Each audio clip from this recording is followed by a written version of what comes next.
Well, hey there, movie minions. Something from my childhood to talk about today. Rumors of a Masters of the Universe movie have been spinning around for quite some time, and the project was tossed around between multiple companies.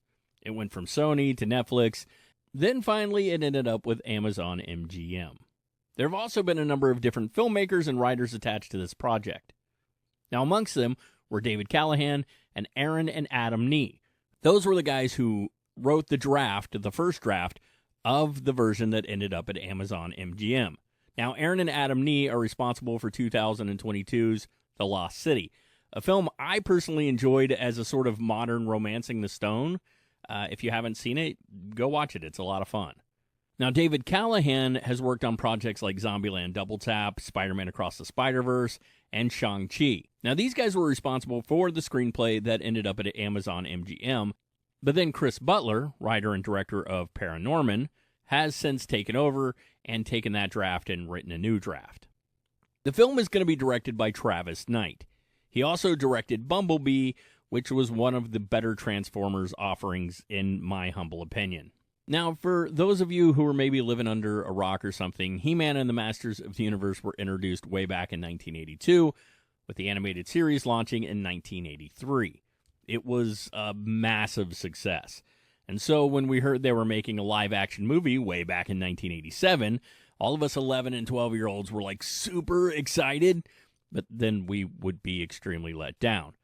The casting was decent enough at the time. Dolph Lundgren as He-Man, Frank Langella as Skeletor, Courtney Cox was in there too for some reason.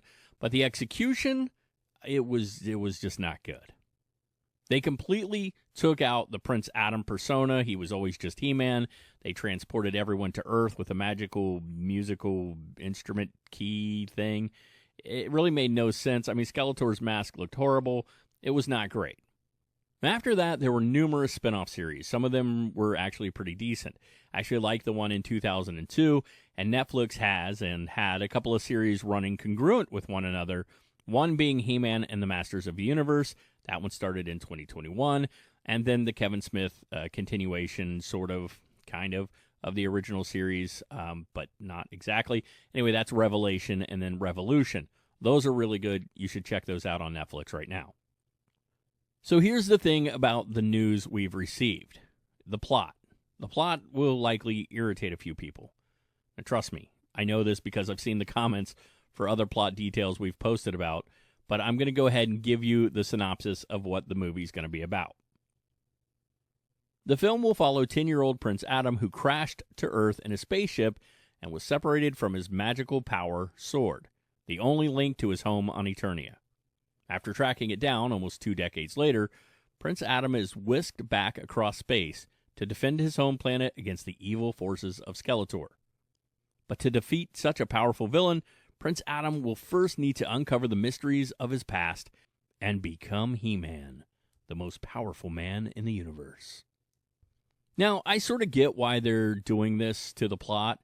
They're kind of trying to give He-Man an origin story for us to follow, which might help pull in new fans. Now, I know, a lot of older He-Man fans are going to lose their minds, but there have already been a number of different variations anyway, and this might actually work as a way to give a new spin and, like I said, help pull in a new generation of fans.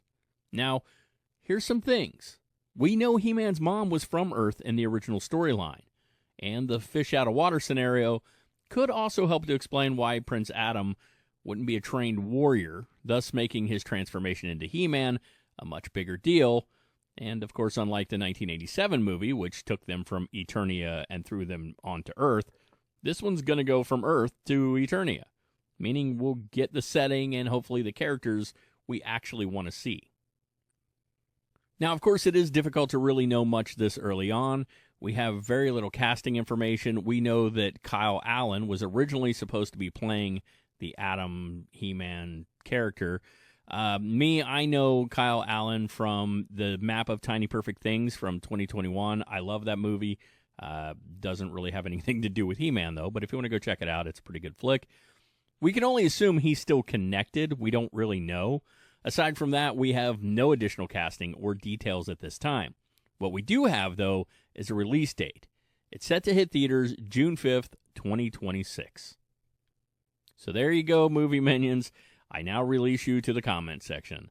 Hey guys, thanks for watching. Do that thing we all ask. Like, subscribe, and share. And until next time, watch that Netflix He-Man series. They're worth the view. And stay awesome.